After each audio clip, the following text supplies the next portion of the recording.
I can't believe it's been 4 years since Mikel Arteta was appointed Arsenal manager. He took over from Unai Emery. There was a brief spell with Freddie Ljungberg while the club figured out what to do, and of course those pictures emerged of conversations. I think it was Vinay Venkatesham and a few others maybe speaking to Mikel Arteta not long after he was unveiled as the Arsenal manager. Funnily enough, not the first time we were in the running for him. Actually, before we hired Unai Emery, Mikel Arteta was linked with the manager's role, but for the last 4 years he has been the boss, and very much the boss at Arsenal Football Club. Let's not forget that when we're saying the boss, we're talking about the manager here. Originally came in as the head coach, but after about 6-7 months at the club was made the manager. So he's been given a lot of responsibility, and we're going to reflect now on the 4 years he's had, how far we've come, the highs, the lows and everything. And yeah, I'd love to know in the comment section below what you think will be coming from the next 4 years of Mikel Arteta's reign. Hopefully we have him for the next 4 years. And if we do, hopefully it means he's doing some good. Let's go into it. He took over the 20th of December 2019, 4 years to this day. Incredible. Just before Christmas, and he got his debut as Arsenal manager. Do you say debut for an Arsenal manager? You probably do. I know you say it for players. In a draw at Bournemouth. Now, I just want to show you the starting 11 that day. Bernd Leno in goal. I mean, look at some of those players. Maitland-Niles, Socrates. Bukayo Saka was at left back. You know, Xhaka did actually keep his place in that team for a long time, but Torreira, Ozil, we know didn't last too long. And then look at that front three. I mean, Reece Nelson and Bukayo Saka are the only two still there. It's quite a change 4 years on. And a lot of those changes he made in one particular summer, which we will go into in a little bit. But then he got his first home game. It was a 1-1 draw at Bournemouth. He had his first home game, and guess who scored the equaliser, who should have been sent off in that game for multiple yellow card offences? It was Jorginho. Got the equaliser for Chelsea, won it late on through Tammy Abraham, I think it was. But there were signs in that game that Arsenal were very quickly picking up what Mikel Arteta was trying to get them doing, and then they beat Man United 2-0 in a win, Nicola Pepe scoring, and Arsenal looking very in control of Man United in that game. And to be fair, I think have gone unbeaten at the Emirates under Mikel Arteta against Man United since then, with some decent performances away, but only the one win away from home. But that was his first win, and things got going from that point for Mikel Arteta. Now, there were some ups and some downs. There were some good results. Remember us beating Everton 3-2 at home. It was only 3-2, but we played some good football in that game. We were picking up some momentum, a 4-0 win against Newcastle. Some, bad moments. I mean, a draw at Palace, 1-1, not the end of the world, but we dropped points there. There were some defeats as well. But then you had the Olympiacos night, and you'll all remember this. Having won 1-0 away in the first leg of the Europa League game against Olympiacos, we lost 2-1 at home. We went to extra time, having lost I think in 90 minutes, 1-0.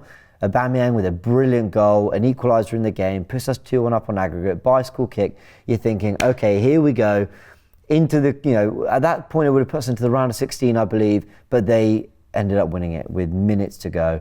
And it was a really bad day, I have to say. That was one of the lowest I felt, and definitely some bad moments. So that was a bad one, because I felt we had an opportunity at the Europa League that year. We get knocked out, and then the pandemic happens, COVID-19, and Project Restart comes about in June. Now, let me just take a second to reflect on this period for a second for Mikel Arteta, because when these things were brought up, I'm about to say, when this was brought up 3.5 years ago, whenever it was, there was always a sense of stop making excuses. Stop making excuses for Arteta. Every club has the pandemic. Every club has a lot going on right now, and that is true. But Mikel Arteta was a young manager trying to make a lot of changes in his first job, and all this happens, and it's unprecedented. You can't call on your experience as Pep Guardiola's assistant manager or other things to know what to do in these situations. Now, a lot of managers couldn't call on any experience for this kind of thing. Of course they couldn't.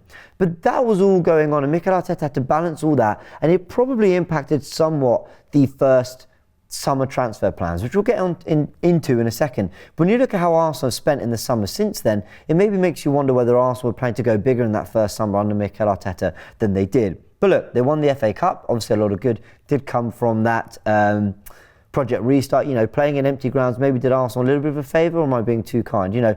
Playing in a sort of cold Wembley Stadium against, by cold I mean fanless, against Man City, against Chelsea. Now, I'm not taking from the performances, maybe having the fans would have spurred them on, you don't know. But I'm just saying Arsenal sort of did some good. They won the FA Cup, really good run beating City and Chelsea to winning the FA Cup. And then they make some major signings with Gabriel arriving for £27 million. And then, of course, the addition of Thomas Partey as well. He was getting some of his players. Willian was one of those players. I should mention that as well. And he was starting to starting to put his squad together, getting a couple players here and there. But again, still working a lot with what he had. He won the Community Shield, beating Liverpool on penalties. Good win that. I mean, people put varying degrees of importance on the Community Shield, but, he beat Liverpool to it. And when you've won at Wembley against City, against Chelsea, against Liverpool, fair play. But then the autumn run came. And we all know what I'm talking about here. Let me just show you this run of results, okay? Arsenal's Premier League from autumn 2020, we lost 1-0 at City, cool, can happen. Lost 1-0 at home to Leicester. We won 1-0 away at United. 3-0 defeat to Villa. A 0-0 at Leeds. A 2-1 home defeat to Wolves. A 2-0 North London derby defeat. Burnley came and won 1-0 at the Emirates as well. We then drew with Southampton and we lost 2-1 at Everton. A really, really bad string of results. And a lot of people were ready to move on from Mikel Arteta. I was one of them. I'm not going to pretend I wasn't. But I always said I wanted the players gone first. I said, if you're going to make a managerial change, fine. But you've got to do something about this group of players because no manager is going to get that much out of them. And lo and behold, Arteta starts to make change that reflects that. We come into a massive game against Chelsea and we beat them 3-1. And when I show you this 11 here, look, still a lot of players he inherited here, but giving a start to Emil Smith-Rowe, an academy player's first start in the Premier League that season. Bukayo Saka moved out to the right-hand side where he has made that position his own ever since. Gabriel Martinelli back in the team. Lacazette, playing in that hold-up role that we've seen Jesus do brilliantly, and suddenly he opted for something more like that. Xhaka, Kieran Tierney coming in. To be fair, Tierney was probably playing anyway, but my point is really that three behind the striker. He started to go, Willian's not doing the business, other players let me down, I'm going to go for some youth and I'm going to start getting them playing, getting ready for what's to come in the coming years. He then signs Martin Odegaard on loan, who arrived, of course, they made the signing permanent in the summer. He went back to Real Madrid, Arsenal agreed a £34 million fee. And then, amongst all this happening, the Super League was announced as well. The announcement of the Super League. So from, Project Restart and, the pandemic and everything to, having to go through a terrible run and turning that around. Now the Super League has started. Mikel Arteta is trying to answer for the owners making decisions that he claims to have not known about. Well, I don't know if he claimed not to, but I don't think he was involved in any way, shape or form and all that. The protests outside the stadium, the Daniel Ek saga, it all went off. And we're trying to, at this point, prepare for a Europa League run-in as well. We ended up losing to Villarreal, 2-1 away from home, 0-0 at home, knocked out 2-1 on aggregate. And you just think, my word, he had a lot to deal with. Amongst all this, you had the pay cut situation. You had Mesut Ozil and whatever was going on there. Fell out with Guendouzi. And you just think, this was just all so messy, wasn't it? It really did get messy for Mikel Arteta. But turned a lot of it around, got Arsenal playing again. We still finished 8th, and we've got to remember that. But you started to see, little seeds of life. You started to see something potentially coming together. Now, come the summer of 2021, made 6 new signings. Aaron Ramsdale, Lokonga, Tavares, Odegaard, Tomiyasu and Ben White. Some expensive players in there. Ramsdale for 30 million. Arsenal fans were not having it. Ben White for 50 million. A lot of money was spent on these players, but I think a lot of them have certainly proven their worth. Now, some didn't work. Lokonga and Tavares, the less expensive one, but still, 20 million on Lokonga. They didn't progress into the players we thought they might. But I think generally you're looking at those signs and going, that was a good summer that didn't have superstars walking through the door, but certainly had a really kind of good base being built of players that would go on to actually challenge for a spot in Champions League football. They didn't make it, but if we look back at that season after a really bad run, losing the first 3 games to Man City, Chelsea at home, Brentford defeat as well, they actually ended up getting themselves into a position where they're in the race for the top 4. And of course, in that, the Pierre-Emerick Aubameyang situation happened. Late returning to training, it wasn't the first time. We know in the season before he had been left out of the matchday squad. Oh no, he was on the bench, for the North London derby because he rocked up late.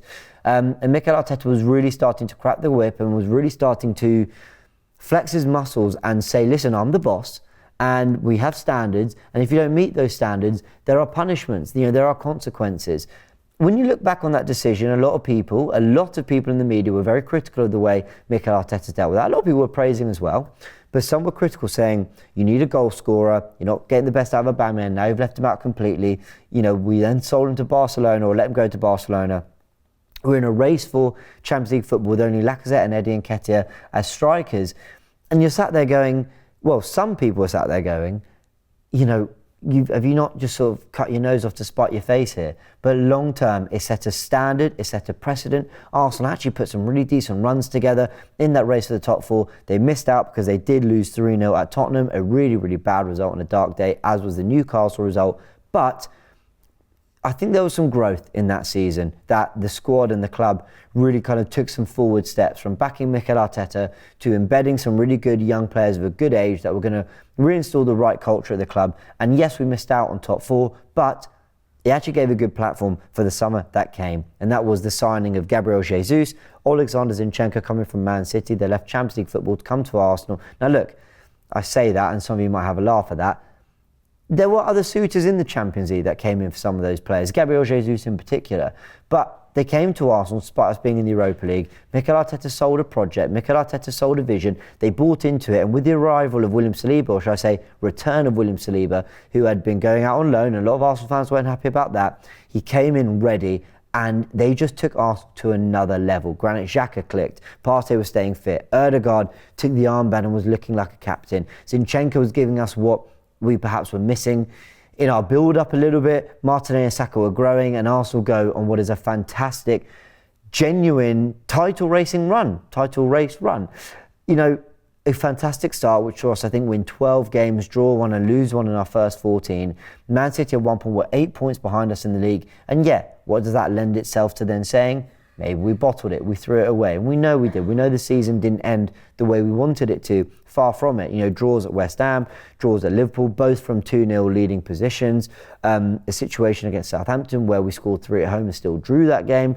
We're 3-1 down. Like, there were moments that went badly at the end of the season. But Mikel Arteta got a tune out of this team, comfortably walked into the Champions League the year after failing to get it, and actually had us on a title run. So, here we are, you know, 4 years on, and what are we looking at more recently? The signing of Declan Rice, a absolute superstar coming to our club. Bayern Munich, Man City, other clubs wanted him, other clubs looked to him, but he came to Arsenal because Mikel Arteta and Arsenal have done a lot of good work in recent years that are getting us players like Declan Rice at the club. And now we're going into, you know, transfer windows, talking about the likes of Victor Osimhen next summer.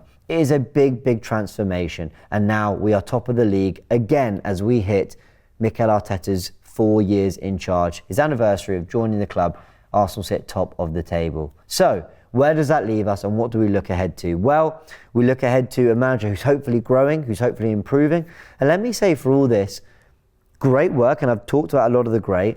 We've won 1 FA Cup, which I'm not knocking down, but there are aspirations and hopes. We build on the money that's spent, because he spent a lot of money, upwards of nearly £500 million on this team. You know, checks have just been written off, you know, contracts have been cancelled to give him the culture and the squad and the personnel he wants.